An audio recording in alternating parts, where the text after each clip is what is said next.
Let's save money, let's frugal feast with Scarlet Peate. Well, hello everybody, welcome. It's Scarlet Peate Self-Sufficiency and welcome to my little caravan. And what I'm going to do today is boil up some water here and I'm going to make some sauerkraut, because sauerkraut keeps you healthy, it keeps your bacteria happy and it tastes good. So first of all, I'm just going to sanitize it all, so boiling it up in water. All nicely cleaned and boiled in hot water. I've cut out the heart and taken off the outer leaves. And I've weighed it, thanks to one of my lovely subscribers who gave me this lovely scales and this special fermenting jar. There we go. I'm cutting up my sauerkraut nicely into very fine slithers because that's how I like it.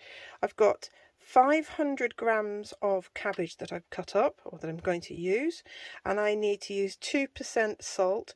So 500 grams of cabbage is 10 grams of salt.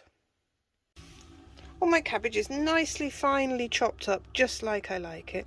And we're going to use 2% of weight of salt. So I've got some salt to 500 grams of weight, and 2% of that is 10 grams of salt. There's some salt gone on it. And I've got my jar here ready, and I'm going to put my kraut into the jar all the way as far as it will go.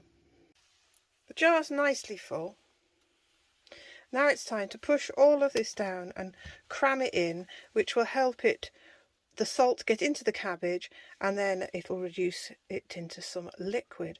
So I've got a clean boiled spoon that I'm going to use, a wooden spoon, and I'm going to use that to tamp it down and beat it up basically for a little while till we get some liquid release.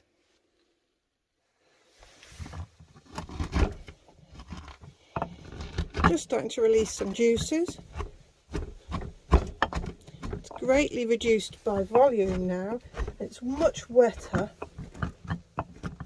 Now if you're not happy with the liquid that's produced, if there's not enough, which I don't really think is enough for me, though it must be because it's a cold day, what I'm going to do is top it up with some water as well.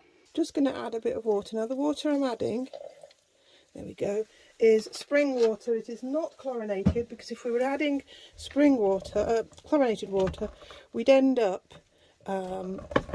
killing any good bacteria with the chlorine in the tap water, and it could be fluoridated in your area. It will definitely be chlorinated. It has all sorts of nasty things in it, which really I don't even think should be in your body, never mind with your sauerkraut, but that's for a whole other video.